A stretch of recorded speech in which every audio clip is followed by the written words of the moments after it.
এত কম মশলায় এত মজার একটা তেহেরি ঝটপট রান্না করতে পারবেন। তেহেরি রান্নার জন্য প্রথমে চুলায় একটা পাত্র বসিয়ে পরিমাণ মতো তেল দিয়ে দিচ্ছি। তারপর এখানে দিয়ে দিলাম লং, গোলমরিচ, এলাচ, দারচিনি আর তেজপাতা। এই মশলাগুলো ছাড়া আর কোনো মশলাই লাগবে না আজকের তেহেরিতে। হাফ কাপের মতো দিলাম পেঁয়াজ কুচি। অপেক্ষা করছি পেঁয়াজটা যাতে কিছুটা ভাজা হয়ে আসে। পেঁয়াজটা দেখতে অনেকটাই লাল হয়ে গেছে। এখান থেকে আমি কিছু পেঁয়াজ উঠিয়ে রেখেছি পরে উপরে ছড়িয়ে দেওয়ার জন্য। তারপর 2 চা চামচ দিয়ে দিলাম আদা আর রসুন বাটা।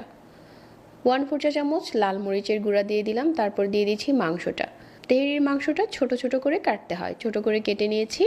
এখন এখানে পরিমাণ মতো লবণ দিয়ে দিচ্ছি আর দিয়ে দিচ্ছি কাঁচামরিচ 5 থেকে 6টার মতো। 1 টেবিল চামচ দিয়ে দিলাম গুঁড়া দুধ।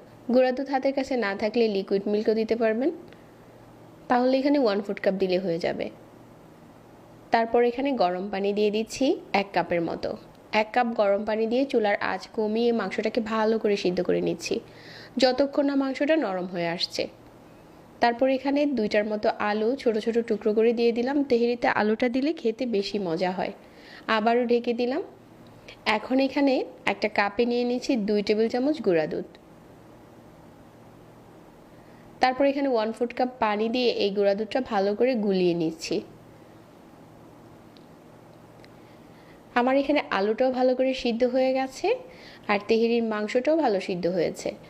এখন ঠিক এই পর্যায়ে আমি এখানে আরও একটু নেড়েচেড়ে মিশিয়ে নিচ্ছি সব কিছু।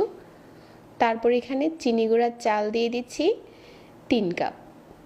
3 কাপ চাল আমি পর্যাপ্ত পরিমাণের পানি দিয়ে ভিজিয়ে রেখেছিলাম 30 মিনিট। তারপর ওই চালটাকে পানি ঝরিয়ে দিয়ে দিচ্ছি আর সব কিছু একসাথে করে নেড়েচেড়ে মিশিয়ে নিচ্ছি।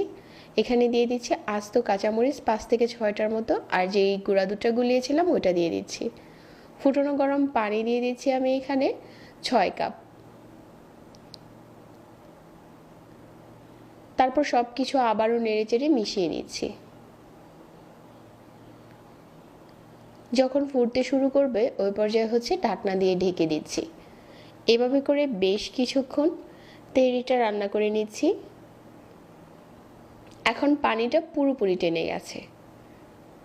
1 চা চামচ দিয়ে দিচ্ছি ঘি আর যে বেরেস্তাটা উঠিয়ে রেখেছিলাম ওইখান থেকে অল্প একটু দিয়ে এখন এই পাত্রটাকে আমি দমে বসিয়ে রাখবো 5 থেকে 6 মিনিটের জন্য, তাহলে পুরোপুরি সিদ্ধ হয়ে যাবে। 5 থেকে 6 মিনিট দমে বসিয়ে রেখেছি আর আমাদের তেহেরি রান্না এখন প্রায় শেষ। ঝটপট রান্না হয়ে গেল একদম কম মশলায় আজকের এই তেহেরি। আশা করছি আমার আজকের এই তেহেরি রেসিপিটা সবার কাছে ভালো লেগেছে আর সেই সাথে সহজ লেগেছে। চাইলে ব্যাচেলাররাও এভাবে রান্না করতে পারবেন আর নতুন রাঁধুনিদের জন্য তো আরও সহজ হয়ে গেল। সহজ সহজ রেসিপি পেতে পেজ ফলো করতে ভুলবেন না। যারা এতক্ষণ সাথে ছিলেন সবাইকে আবারও ধন্যবাদ জানিয়ে এখানেই বিদায় নিচ্ছি। আল্লাহ হাফেজ।